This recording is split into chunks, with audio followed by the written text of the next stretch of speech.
Baik, selamat pagi, siang, sore, dan malam kepada teman-teman dan seluruh peserta yang hadir pada malam hari ini. Kami dari kelompok satu akan menyampaikan presentasi mengenai ancaman terhadap dasar dan ideologi Pancasila dalam dinamika pemilihan presiden di Indonesia. Tugas ini kami selesaikan untuk menyelesaikan kewajiban yang diberikan oleh dosen pengampu yaitu Ibu Syahibah Yuliani MPD. Next. Berikut merupakan nama dari anggota kelompok kami. Yang pertama ada saya sendiri yaitu Prani Harfani Sinamo, kemudian ada Koirullah Fajar Febrianto, Sekar Yumna Salsabila, Karina Krisanti, dan Rika Safitri. Next. Sebelum materi ini dimulai, saya akan menyampaikan disclaimer terlebih dahulu. Pembahasan berikut ini mengandung materi yang bersifat sensitif dan mungkin menimbulkan ketersinggungan bagi sebagian pihak. Materi pada pembahasan ini dapat melibatkan pandangan yang berbeda-beda. Harap diingat bahwa informasi yang disajikan di sini bersifat umum dan tidak dimaksudkan untuk menyudutkan suatu kelompok atau individu. Pembahasan ini dimaksudkan hanya untuk sebagai pembelajaran. Next. Mungkin akan dilanjutkan oleh rekan saya. Baik, terima kasih akan saya lanjutkan. Yang pertama, di sini kami akan membahas terkait pendahuluan, yaitu latar belakang mengapa kami mengambil topik ancaman terhadap dasar dan ideologi Pancasila dalam dinamika pemilihan presiden di Indonesia. Seperti kita tahu bahwasannya landasan hidup bangsa Indonesia adalah Pancasila yang mempunyai fungsi penting di Indonesia dan menjadi jati diri Indonesia, filsafah negara Indonesia dan menjadi asas persatuan. Berbagai macam permasalahan muncul karena ketidakpahaman akan makna Pancasila. Nah, ketidakpahaman ini mengakibatkan berbagai interpretasi yang berbeda terhadap nilai-nilai yang terkandung di dalamnya. Padahal, nilai-nilai tersebut seharusnya menjadi pedoman dalam kehidupan berbangsa dan bernegara. Pentingnya pemahaman masyarakat terhadap makna setiap Pancasila, terutama dalam konteks kehidupan demokrasi dan politik, merupakan suatu urgensi yang harus diutamakan. Kesadaran akan nilai-nilai Pancasila sebagai dasar dan ideologi bangsa menjadi landasan untuk menjaga stabilitas negara. Mengingat banyak ancaman yang dapat merusak tataran tersebut justru berasal dari aspek politik, khususnya dalam dinamika pemilihan presiden di Indonesia bagi stabilitas politik dan sosial masyarakatnya. Oke, boleh di next.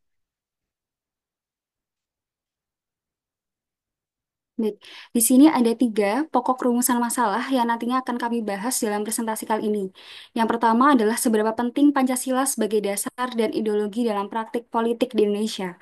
Yang kedua, apa saja ancaman yang muncul selama proses pemilihan presiden dan bagaimana dampak dari ancaman tersebut terhadap stabilitas politik dan sosialnya. Dan yang terakhir, bagaimana upaya yang dapat dilakukan untuk mengatasi ancaman politik terhadap nilai-nilai Pancasila sebagai usaha menjaga stabilitas politik dan sosial. Boleh di next? Selanjutnya akan dilanjutkan oleh rekan saya, dipersilahkan.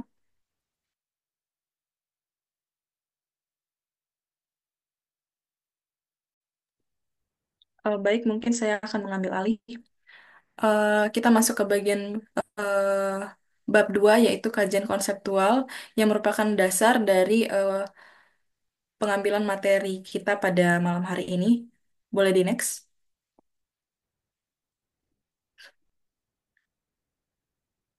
Yang pertama, kerangka konseptual.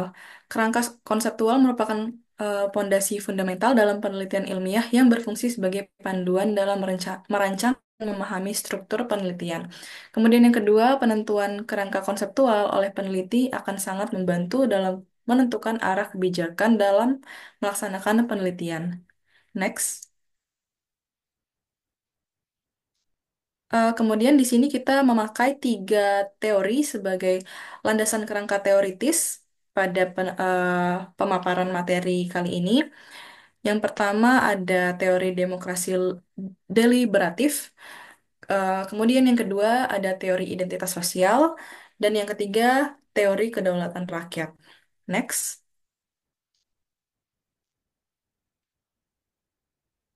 Kita masuk ke bab 3 yaitu pembahasan yang akan dilanjutkan oleh rekan saya pada sila pertama. Ha, Baik, saya akan melanjutkan bab 3 pembahasan. Ancaman ideologi atas sila pertama. Sila pertama ini berbunyi ketuhanan yang Maha Esa, yang dimana ditegaskan dan mempunyai arti makna dalam kehidupan sehari-hari, bahwa setiap manusia yang diciptakan Tuhan sudah memiliki kewajiban. Kita menjalankan pribadi kepada Tuhan, saling menghargai, saling toleransi sesama manusia. Masyarakat Indonesia terlepas dari suku, ras maupun latar belakang masing-masing individu. Ancaman pada sila pertama, radikalisme dan internalisasi muncul kelompok-kelompok radikal yang menganut ideologi anti-Pancasila dapat membahayakan keutuhan bangsa. Yang kedua, perubahan sosial dan budaya, arus informasi dan budaya asing yang deras dapat mengurus nilai-nilai Pancasila.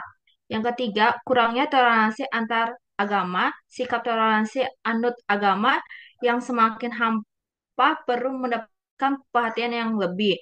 Yang keempat, sukses dalam pemilihan presiden dengan cara toleransi dan saling menghargai yang masih kurang di Indonesia.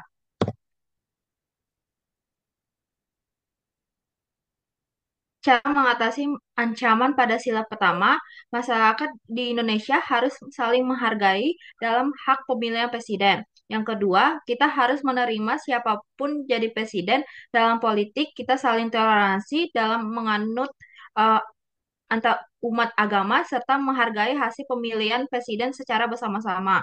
Yang ketiga, toleransi tidak melihat dari aspek keagamaan saja, melainkan sangat luas baik dari segi sosial, budaya, politik, ekonomi, dan kehidupan bermasyarakat pada umumnya. Jika ditarik ke belakang, pada hakikatnya bahwa Indonesia sudah sangat menyadari ancaman tersebut dari macam-macam keberagaman budaya di Indonesia.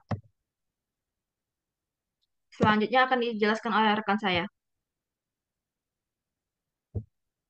Oke, baik, terima kasih. Lalu ada ancaman ideologi atas sila kedua. Nah, sila kedua atau kemanusiaan yang adil dan beradab sendiri mengandung nilai suatu kesadaran sikap moral dan tingkah laku manusia yang didasarkan pada norma. Sila kedua mengandung makna masyarakat Indonesia yang memiliki budi dan kesadaran moral kemanusiaan yang menjunjung tinggi keadilan dan kesetaraan setiap manusia, seperti nilai persamaan derajat, hak, kewajiban, dan hak asasi. Nah, pada praktiknya masih terdapat banyak isu dan penyimpangan yang terjadi karena krisisnya nilai-nilai kemanusiaan tersebut. Contohnya, kasus pembunuhan, pemerkosaan, dan penipuan atau korupsi yang sudah ada sejak dulu sampai sekarang. Oke, next slide. Baik, untuk mengatasi ancaman ideologi terhadap sila kedua atau kemanusiaan yang adil dan beradab, berikut cara-cara yang dapat dilakukan. Yang pertama, penguatan nilai-nilai moral dan keimanan. Ini bisa berbentuk mengenai pendidikan karakter, penguatan keluarga, dan kampanye keimanan. Lalu yang kedua, ada pencegahan dan penanggulangan hedonisme. Ini bisa berupa penyaringan budaya asing dan kampanye anti konsumerisme. Lalu yang ketiga, ada penegakan hukum yang tegas. Ini bisa berupa reformasi hukum dan pemberantasan korupsi. Lalu yang keempat, ada peningkatan kesadaran sosial. Ini bisa berupa program sosialisasi Pancasila dan gerakan gotong royong. Lalu yang kelima, ada mengatasi krisis ekonomi. Ini bisa berbentuk pemberdayaan ekonomi atau stabilisasi ekonomi negara. Lalu yang keenam, ada media sebagai alat pendidikan. Ini bisa berupa pengendalian konten negatif dan promosi nilai positif. Nah, dengan beberapa cara tersebut, ancaman ideologi terhadap sila kedua dapat diatasi. Oke, next slide.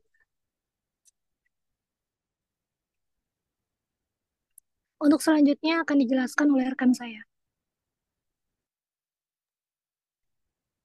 Baik, terima kasih. Kemudian kita memasuki ancaman atas sila ketiga. Seperti yang kita ketahui sendiri bahwa sila ketiga eh, sangat santar terhadap tujuan persatuan Indonesia ya teman-teman. Menurut Notonegoro, Tujuan dari sila ketiga ini adalah mewujudkan persatuan dan kesatuan bangsa Indonesia dengan menghormati keberagaman suku, agama, ras, dan golongan dalam rangka memperkuat solidaritas nasional.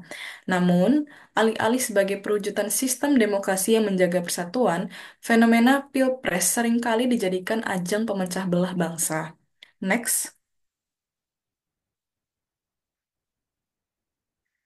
Wujud nyata atas eh, ancaman dari sila ketiga ini bisa kita lihat melalui dua fenomena yang akan saya sebutkan. Yang pertama ada akun buzzer yang menyebarkan konten provokatif yang pada akhirnya mempengaruhi objektivitas pilihan masyarakat. Seperti yang kita ketahui saat ini kan, eh, media sosial masyarakat sekarang sudah sangat berkembang dan kita bisa melihat secara langsung banyaknya konten-konten seperti menjatuhkan eh, paslon satu sama lain sangat jelas di akun-akun seperti TikTok atau di Instagram seperti itu. Jadi itu akan jelas mempengaruhi objektivitas pilihan masyarakat ke depannya apabila masyarakat yang dipengaruhi ini tidak memiliki kesadaran atau prinsip yang teguh dengan adanya eh, dengan hadirnya sila ketiga ini. Kemudian yang kedua ada politik identitas yang berkedok mendukung salah satu suku, agama, dan ras yang memicu polarisasi, memperkuat stereotip, dan meningkatkan ketegangan antar kelompok. Seperti seperti fenomena partai politik yang menggunakan eh, masalah-masalah atau konflik agama yang kita ketahui eh, seperti yang kemarin-kemarin itu mengenai perang Israel ya teman-teman ini bisa dijadikan senjata bagi beberapa oknum atau partai politik untuk menampung suara dari masyarakat kita yang eh, dominannya didominasi oleh eh, agama Muslim seperti itu. Next.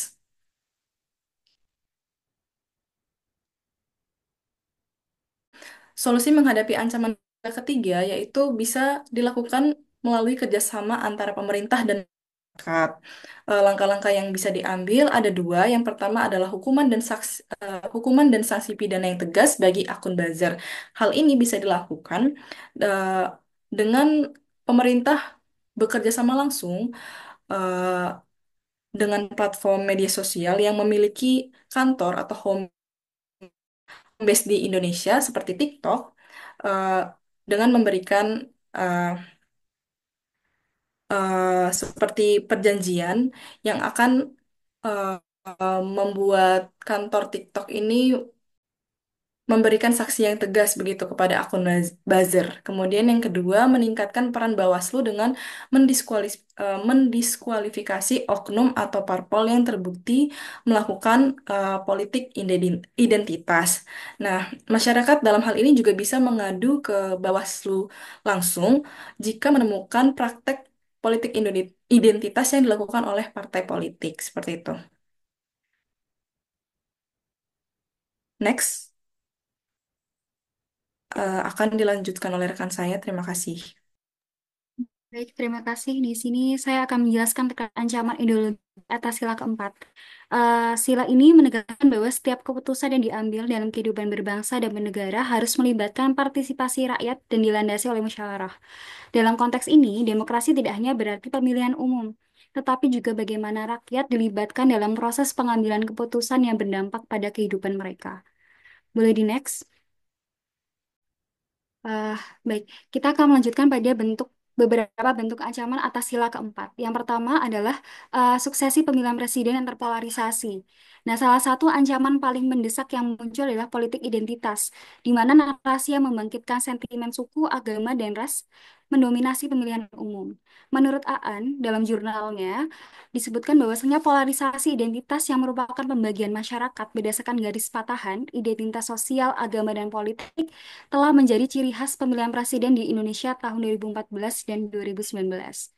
Nah, ini ketika calon presiden memanfaatkan identitas kelompok untuk meraih dukungan ini, tidak hanya menciptakan polarisasi di masyarakat, Tetapi proses demokrasi yang seharusnya dipandu oleh hikmat kebijaksanaan terancam oleh emosi dan kepentingan sempit. Nah, polarisasi ini tidak hanya merusak kohesi sosial, tetapi juga mengganggu upaya untuk mencapai mufakat yang merupakan esensi dari sila keempat Pancasila.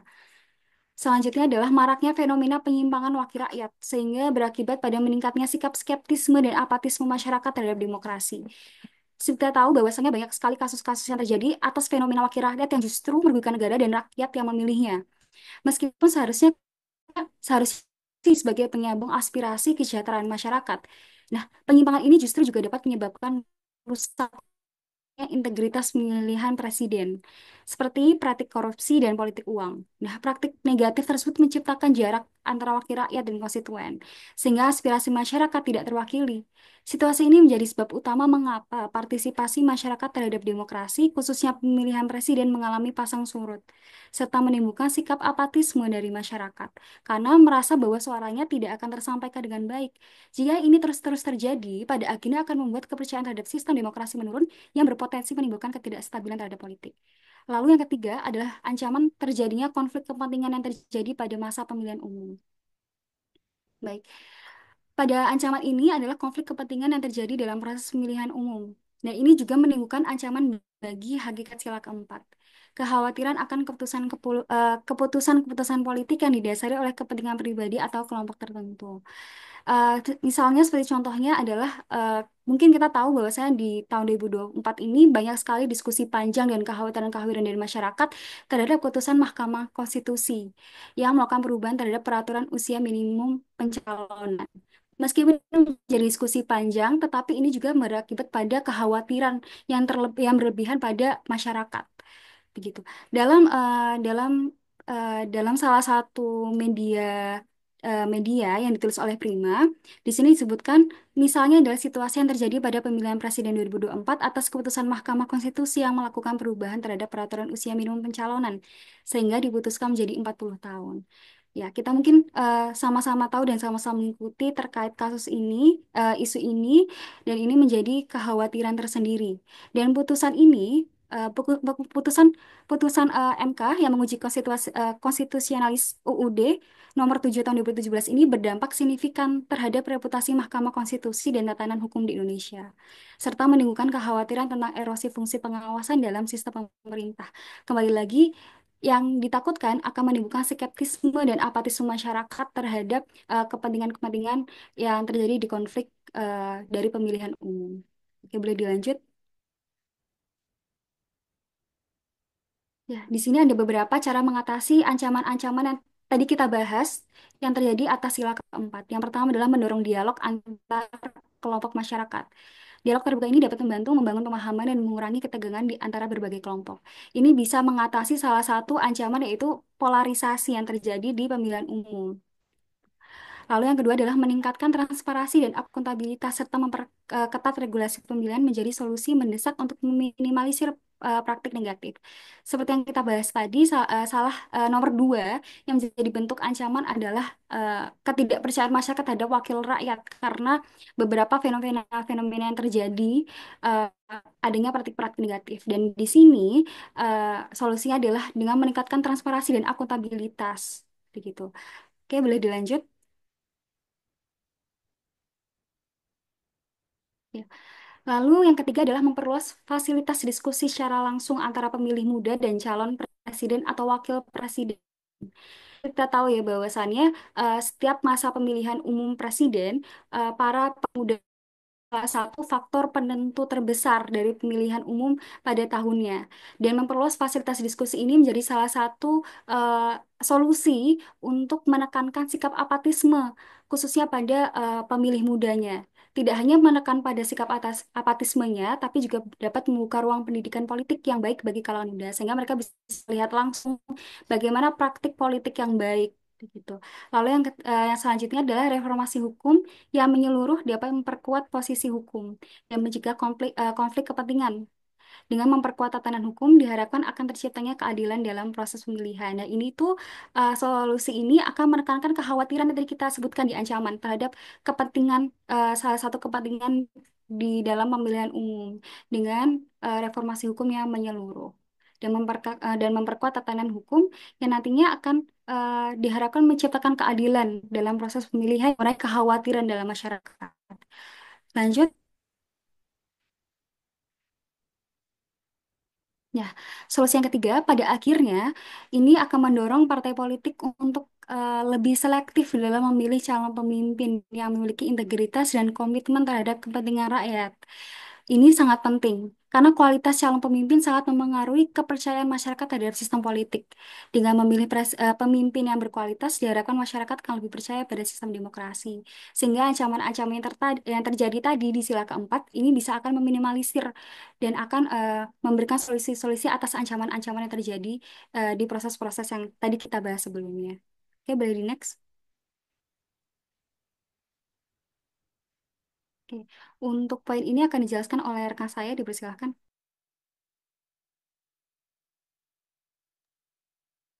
Baik, terima kasih. Selanjutnya, kita akan bahas terkait ancaman ideologi atas sila kelima.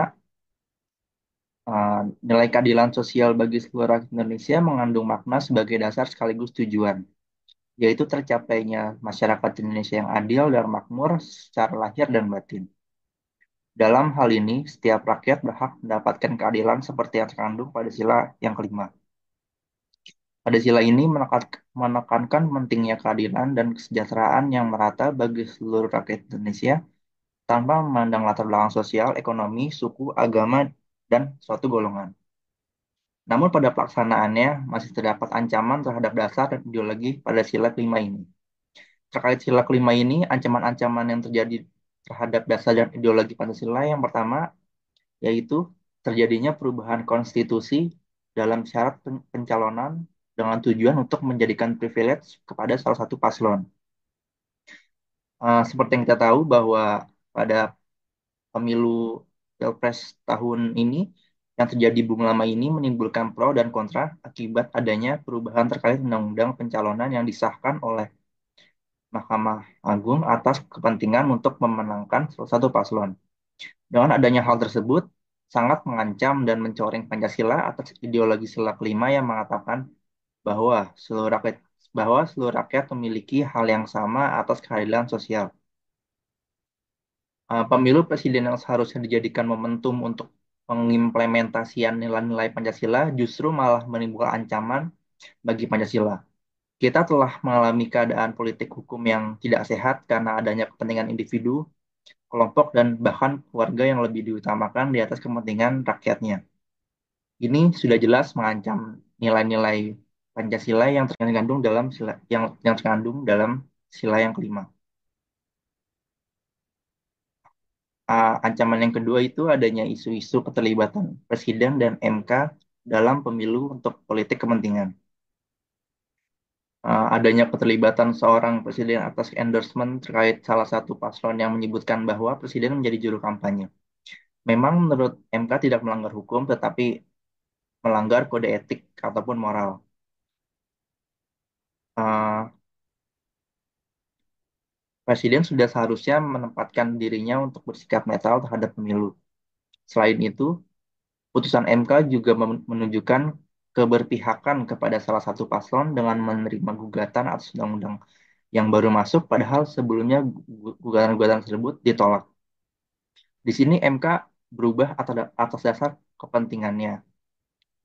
Pembentukan MK pada dasarnya ditunjukkan untuk mewadahi persoalan politik agar diselesaikan secara hukum. Itulah mengapa tugas MK mayoritas banyak bersinggungan dengan politik. Putusan yang baru disahkan Putusan yang baru disahkan disebut-sebut memperlihatkan bagaimana MK sangat dipengaruhi oleh politiknya. Persoalan putusan MK mengenai batas usia capres dan cawapres tidak hanya berdampak pada pemilu tahun depan.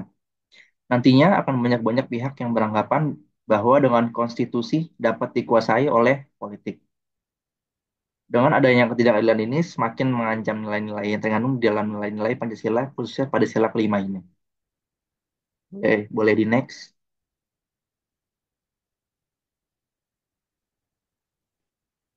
Selanjut, eh, atas ancaman-ancaman tersebut, berikut adalah cara mengatasi ancaman yang terjadi atas sila kelima.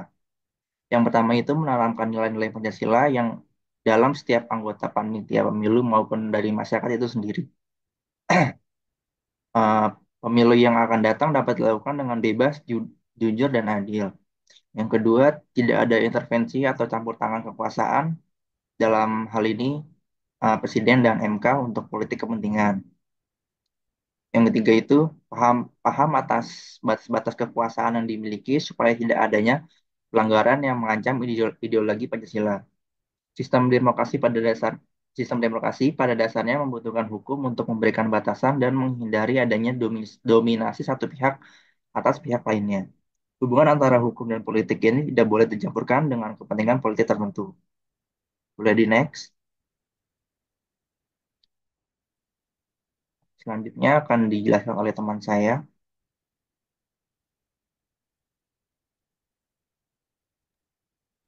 Baik, terima kasih kepada teman-teman yang sudah menjelaskan terkait ancaman dan juga solusi untuk mengatasi ancaman dari butir-butir Pancasila yang telah dijelaskan tersebut. Di sini saya akan menyampaikan kesimpulan dan saran yang bisa kita sama-sama simpulkan. Mengenai kesimpulan, Pancasila sebagai ideologi bangsa Indonesia memainkan peran krusial membentuk identitas dan landasan budaya bangsa. Kedudukan Pancasila yang seharusnya sebagai pedoman hidup berbangsa dan bernegara seringkali terabaikan, terutama dalam periode pemilihan presiden. Ketidakpahaman masyarakat atas makna dari butir-butir Pancasila dan kurangnya penerapan prinsip-prinsip Pancasila dalam kehidupan sehari-hari menjadi faktor utama terjadinya berbagai konflik yang mengancam ideologi Pancasila. Saran yang dapat kita berikan kepada masyarakat maupun pemerintah dalam hal ini. Yang pertama adalah meningkatkan dialog dan pendidikan Pancasila. Adanya ruang publik yang memfasilitasi dialog antar kelompok masyarakat baik agama, suku, ras maupun politik akan memberikan pandangan baru, meningkatkan nilai toleransi dan mengurangi ketegangan yang muncul akibat polarisasi politik selama Pilpres berlangsung. Kemudian yang kedua ada reformasi hukum dan meningkatkan pengawasan pemilu di mana reformasi hukum secara menyeluruh perlu direalisasikan untuk menghindari adanya campur tangan politik atas dasar kepentingan individu atau kelompok. Reformasi hukum juga diperlukan sebagai wujud akuntabilitas pemerintah dalam menanggapi konflik sosial yang ditimbulkan selama periode pemilihan presiden. Kemudian, eh, tidak memberi celah dengan menciptakan hukum yang lebih ketat, khususnya bagi lembaga yang bertindak untuk mengawasi jalannya proses pemilihan presiden ini. Dalam hal ini, Bawaslu akan menciptakan kondisi yang lebih stabil dalam masyarakat. Kemudian yang terakhir, memperkuat integritas demokrasi. Penegakan hukum yang lebih tegas terhadap politik eh, Penegakan hukum yang lebih tegas terhadap politik kepentingan harus dilakukan untuk memastikan pemilihan presiden berlangsung secara adil, jujur, transparan, dan akuntabel. Pemerintah dalam hal ini harus menjadi tonggak dan memberi arahan kepada aparat serta lembaga penegak hukum agar tidak memberi toleransi apapun terhadap individu atau kelompok yang melakukan ancaman atau polarisasi kepada masyarakat. Next.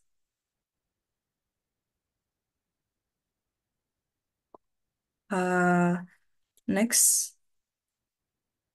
Baik, terima kasih kepada seluruh peserta pada malam hari ini dan juga kepada eh, teman-teman yang menonton. Kiranya pemaparan materi ini dapat berguna dan kita terapkan pada kehidupan kita sehari-hari. Terima kasih. Selamat sore, selamat pagi, siang, sore, dan malam kepada seluruh eh, peserta dan teman-teman. Terima kasih.